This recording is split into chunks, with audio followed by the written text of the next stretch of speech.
Hi YouTube, it's Kathy, and this is my weekly entertainment wrap-up for October 20th through 26th. This week I read 4 books, I watched 1 show, and I listened to 1 book. This is not my apartment. Ooh, hello.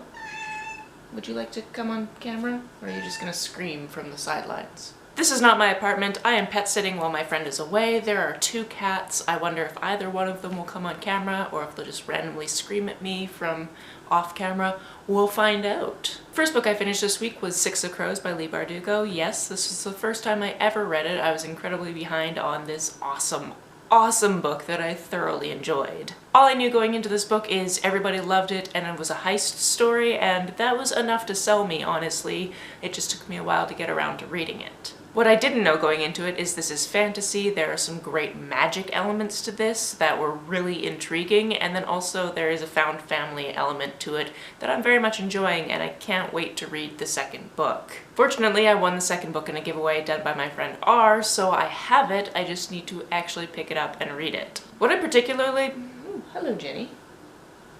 Do you want to say hi? No? What I particularly liked about this book were the characters and their interactions with each other. A lot of them have fairly complex history with each other, or history just in general that you learn throughout the book, and I just want to see how it plays out for them, to be honest. I really enjoy the way that magic was talked about and how we got to learn about the magic that certain characters had, and I have no idea how they're going to get out of this mess. After that I finished Woman World. This is a fairly short graphic novel that sort of has one cohesive plot to it, but is more day-to-day life in this world where all the men have just died out. Along the way, scientists realized that fewer and fewer men were being born every year, but more and more women were being born, until it was a society that just didn't have any men. This means through this all-women lens, they were looking back on our society and critiquing it and making fun of certain things, and it was pretty darn cute and pretty darn hilarious. And occasionally had puns that just made you shake your head a little bit. This week I also finished After Ever After, which is a follow-up book to a book that I've never actually read before, but you don't need to have read them to get everything out of this book. There were obviously points in this book where I was like, oh, it's referring to things that happened in the previous book that I hadn't read, but that's fine, I got it. This is a middle grade book about a protagonist who had leukemia when he was younger, and he, at this point, is about 4 years cancer-free. A new girl arrives at the school and he has a crush on her, but also he's worried about all of this testing that he has to do.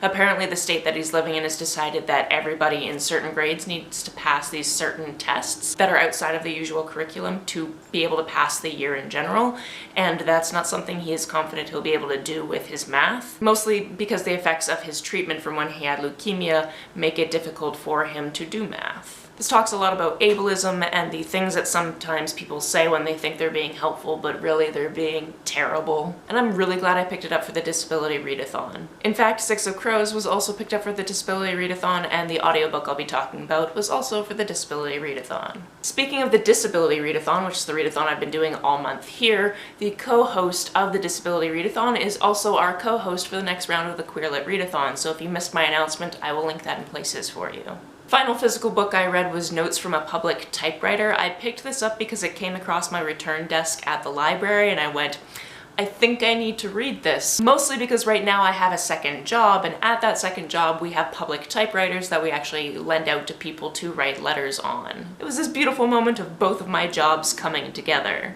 This is just a very short nonfiction book about this couple who bought a bookstore when they got married, and they had this typewriter in it, and occasionally they'd have to replace the typewriter because people do not go easy on them. But he always liked to keep the notes that people would type, and it was just a collection of the best notes, as well as a history of the bookstore itself. The show I watched this week is, you guessed it, Brooklyn Nine-Nine. We're somewhere in the 5th season, again, really enjoying it, but there's only 6 seasons on Netflix, which means we're going to have to watch something else soon because we're gonna run out of it, and that's sad. I know that there are things that you want me to watch, and I will take that under advisement when we're figuring out what to watch next. Fortunately, there have been fewer cringy plot lines, and also there was a point where I was like, the actress playing Gina is definitely pregnant, like definitely. And then in the next episode it was revealed that Gina the character was going to be going on maternity leave, and I was like, yeah, she definitely is. So I was mostly just amused that I picked up on that detail. Finally, the book I listened to this week was The Disturbed Girl's Dictionary. This was a book that I was wondering if it was going to be hard to read as an audiobook because I knew it was in a dictionary format. But fortunately it wasn't just dictionary entries. It was dictionary entries, but then the plot would also go on from there. This is the story of the girl that has a very broken and sad home life, and she has been declared to have many different disorders, one of them being that she is emotionally disturbed. And we're getting her story through her writing down entries into this dictionary. At first we were going through and I realized that the entries weren't alphabetical, and that bothered me for a moment until I realized that this character wouldn't care about alphabetizing. It is definitely enough to her that the A's are with the A's, the B's are with the B's, etc. This was a very impactful read for me in that I was going to the mind of somebody who is not like me at all and seeing everything from her perspective. And there's a whole host of trigger warnings if you are going to go into this book. Obviously it talks about mental health, so there's that. There's also a whole host of different types of violence, both emotional and physical. There is child abuse, there is sexual abuse. This book is just a lot, so if you do have triggers, please be very careful going into this book. That being said, I found it a very powerful story and would recommend it if you feel like it is something you could read. That's it for this week. If you've read, watched, or listened to any of these, let me know about it down in the comments below. On the way down to the comments, if you hit that subscribe button, that would be very nice of you. You can like and share this as you see fit, and I will see you very soon. Bye. The moment I turn off this camera, they're going to sit on me. Not gonna get it on camera. This is Jenny. And there goes Rory. Hi, Rory.